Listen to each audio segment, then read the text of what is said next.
السلام علیکم، آپ دیکھ رہے ہیں ہورائزن نیوز ایچ ڈی۔ خبر شامل کرتے ہیں فیصل آباد سے۔ متحدہ جمعیت القریش انٹرنیشنل پاکستان کے ممبران، ایگزیکٹو کونسل ممبران،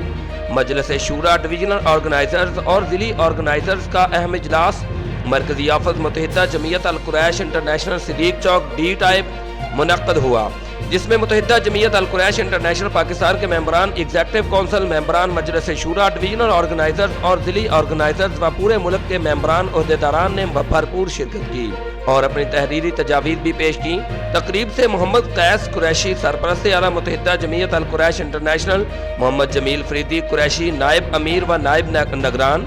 ابراہیم Fani chairman Muttahida Jamiat Alquraish international, Muhammad Anwar Qureshi vice chairman Muttahida Jamiat Alquraish international, Shoaib Aslam Qureshi chief organiser Muttahida Jamiat Alquraish international, مظہر حیات صابری جنرل سیکرٹری متحدہ جمعیت القریش انٹرنیشنل، ممبران مجلس شورا محمد امتیاز قریشی، محمد اشفاق قریشی، غلام رسول ریحان قریشی، گلفام حیدر قریشی، صوبیدار فاروق قریشی، ندیم عباس لکھی، نازیہ خورشید، محسن قریشی، فیاض شرازی، تنویر غوری نے خطاب کیا۔ مقررین نے شہزادہ آزاد قریشی سمبڑیالوی کے مشن کو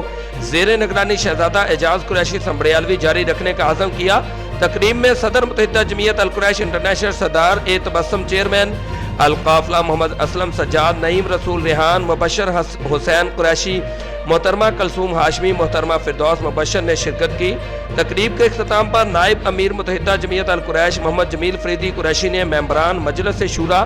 ڈویژنل و ضلعی آرگنائزر سے حلف لیا اور سائیں احمد نواز قریشی نائب سرپرست نے ملک و قوم کے لیے خصوصی دعا کروائی۔ رپورٹ محبوب چودھری، سرپرست اعلیٰ، ہورائزن نیوز ایچ ڈی۔